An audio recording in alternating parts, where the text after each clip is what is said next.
வாமா. என்ன பண்ணிட்டு இருக்கீங்க?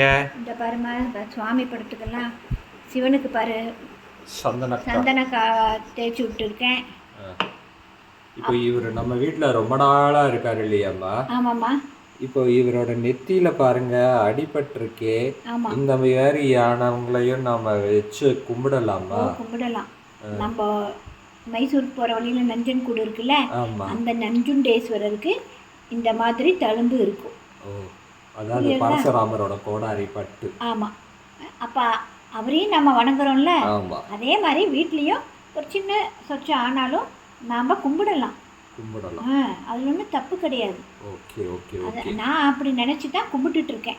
ரொம்ப வருஷமாக இருக்கிறத எடுத்து போட மனசு இல்லை. அதனால நான் அவரை கல்லா பார்க்காம கடவுளா பார்க்குறேன். அதனால நான் அதை வச்சு கும்பிட்டுட்டு இருக்கேன். கடவுளா பார்த்து கும்பிட்டுட்டு அடிபட்டுட்டா வெளியே அனுப்புறது, வீட்டில் இருக்கிற ஒருத்தங்களுக்கு ஒரு அடிபட்டா வெளியே அனுப்புறது ஒண்ணுதான் இல்லையா? ஆமாம். அதனால நான் இதை வச்சுட்டே தான் இருப்பேன் எப்பயும்.